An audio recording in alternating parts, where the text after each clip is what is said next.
сәлеметсіздер ме балалар? Біз бірінші тараудың бірінші тақырыбы қатынас тақырыбын өтетін боламыз. Әдетте сандарды айырмасымен, болмаса бөліндісімен салыстыратын білеміз. Ал бөліндісімен салыстырғанда әдетте бір санның екінші санға бөлгенде бөлінді сөзін қатынаспен ауыстырып алады. Яғни бір санның екінші санға бөліндісін біз қатынас деп атайтын боламыз. Мысалға, А санын Б санына бөлу немесе жай бөлшек түрінде А-ның Б-дан А деп жазылған осы түрдегі жазу, яғни бір санның екінші санға бөліндісін біз қатынас деп атайды екенбіз. Бұл жердегі А бізде алдыңғы мүше, Б соңғы мүше, қатынастың соңғы мүшесі болып табылады. Мысалға, 2-ден 3 деген 2-нің оқығанда, міне 2-ні 3-ке бөлуді қатынаспен оқысақ, 2-нің 3-ке қатынасы, немесе 2 мен 3-тің қатынастары деп те айтылады. Мұнда 2-нің 3-ке қатынасына кері жай бөлшек түрінде жаза аламыз, яғни алдыңғы мүшесі алымына, соңғы мүшесі бөлімге түседі, 3-тен 2. Дәл осы қатынасқа кері қатынас болады екен, ол алдыңғы мүше мен соңғы мүшесінің орнын ауыстырудан шығады. 3-тің 2-ке қатынасы немесе 2-ден 3. Ал өзара кері қатынастардың көбейтіндісі 1-ді береді. 3-тен 2-ке, 2-ден 3-ті көбейтсек 1-ді береді екен. Кері сандар дегенге ұқсас кері қатынастар. Енді қатынасты тағы да мысалға бірліктермен берілгенде, мысалы мына жерде 75 сантиметрдің метрге қатынасын тап десе, онда біз аламыз 75 сантиметр, ал бізге 1 метрге қатынасын тап дейді, 1 метр деп жазайын. Кіші бірлікке тимейміз, үлкен бірлікті кіші бірлікке айландырамыз. Метр сантиметр айланысақ 100 сантиметр болады. Арғарай 75-ті 100-ге.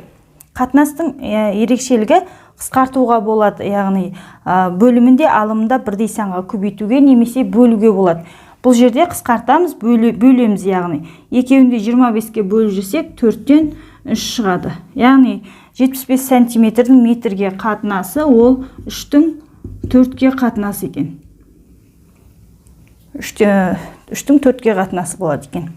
Сонымен қоса тағы бір мысал алайық. Мысалы, әдеттегі 12-нің 48-ге қатынасын біз қысқартып жаза аламыз. Жаңа айтқанымыздай, қатынаспен берілген сандарды біз бірдей санға бөлеміз және көбейте алады екенбіз. Бұл жерде қысқарту жүріледі, 2-12-ге қысқарып 4-тен 1 болады. Яғни басында берілген 12-нің 48-ге қатынасын біз жай бөлшек түріне жаза аламыз, сосын қысқартамыз.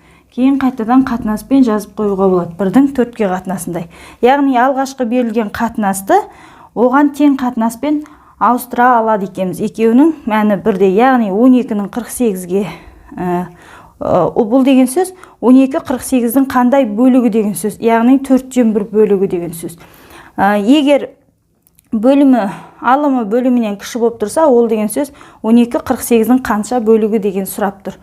Ал егер керісінше бөлімі алымынан кіші, яғни 3-2-ден алымы артық болып тұрса, ол деген сөз алымы бөлімінің қанша есесі деген сөз. Мына жерде 3-тің 2-ке қатынасы ол 1,15 шығады. Мына жерде қатынасы 1,15. Яғни 3-2-нің 1,15 есесі дегенді білдіреді. Енді осы қатынасқа қатысты мынандай есептер болады. Бір есеп қарастырайық. Мынаны өлшеусі.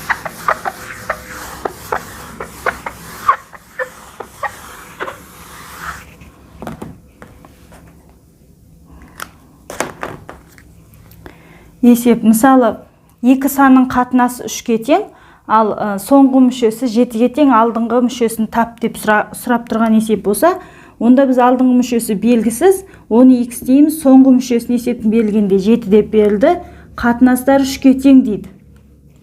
Бөліндісі 3-ке тең деген сөз. Бізге алдыңғы мүшені тап деді, онда x тең, осы жерде не істейміз? Бұл бөлінгіш мына екеуінің көбейтіндісіне тең, сонда 21 болады. Яғни тексереміз, 21-дің 7-ге қатынасы шынында 3 бола ма? 21 7-ге бөлсең 3 шығады. Тауып тұрған x-іміз дұрыс деген сөз. Келесі, мынандай есептер кездеседі. бөлшек сандармен берілген қатынасты біз жай бөлшек түріне келтіріңдер деген есептің шарты берілсе, мынау бірінші есеп 2. Бөлшек санды қатынастарды натурал сан түріне келтір десе, оның екі түрлі жол бар. Біріншісі, біз натурал сан түріне келтіре аламыз. Оларды бөлу амалын орындау арқылы 5-тен 2 көбейту 1-ден 3 бөлу амалын орындадық. Сонда 5-тен 6, яғни 6-ның 5-ке қатынасы. Басында бөлшек сандардың қатынасы болған, соңында натурал сандардың қатынасына келтіріп қойдық. Дәл осының екінші түрлі тәсілі бар.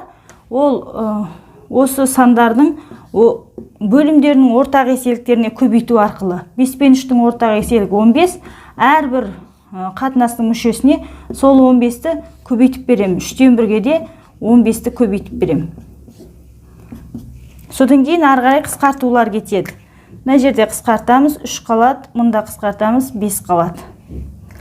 Содан кейін ары қарай жақшаның ішін орындаймыз. 2-ге 3-ті көбейтсек 6, бөлімі 1 жазылмайды, 5 мына жерде. Міне. Екі тәсілмен де шығаруға болады. Натурал бөлшек сандармен берілген қатынасты натурал сандарға айландырудың екі түрлі тәсілі. Біріншісі бөлу амалын орындау арқылы, екіншісі әрбір жаңағы берілген қатынастардың бөлімдердің ортақ есегіне әрбір мүшені көбейту арқылы да келтіре аламыз. Екеуінде нәтиже бірдей болады. Келесі үшінші есепке қарайық.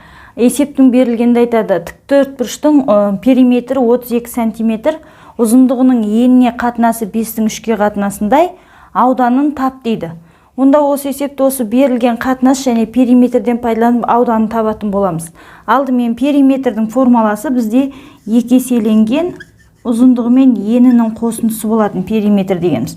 Сол бізде 32 болып тұр екен. Олай болса, А мен Б-ның қосындысы, ұзындығы мен енінің қосындысы 32-ні 2-ке бөлеміз, 16 болып тұр екен. Қосындылары 16-ны береді. Жаңағы әуелгі тіктөртбұрыштың. Енді мына қатынасқа келейік. Олардың ұзындығы мен енінің қатынасы 5-тің 3-ке қатынасында. Осы жерден қатынастардың қосындысын тауып алайық. 8 болады екен. Ал енді жаңағы ұзындық пен енінің қосындысы 16 болса, 16-ны 8-ге бөліп тастайық. 16 бөлу 8 тең 2. Яғни оларда 2 бөлік қысқарып кеткен. Екеуі де 2-ге қысқарғаннан шығып тұр екен. Солай алдымен ұзындығы мен енін тауып алайық. Оларда 2-ні жаңағы ұзындықна көбейтеміз қатынасқа. 5 көбейту 2. Бұл жерде тауып атқанымыз ұзындық. Ол 10 см екен. Ал ені дегеніміз ол да 2-ге қысқарып кеткен екен. 3 көбейту 2 тең 6 см. Деп, нақты ұзындық пен енінің қанша сантиметр екенін тауып алдық. Енді ары қарай тап деген ауданға келеміз. Тіктөртбұрыштың ауданы дегеніміз ұзындығы мен енінің көбейтіндісіне тең. Олай болса, ұзындық бізде 10, оған көбейтеміз 6-ны, сонда болады 60 сантиметр квадрат. Деп, есептің жауабы бойынша аудан тең 60 сантиметр квадрат деп жауабын осылай қалдырамыз.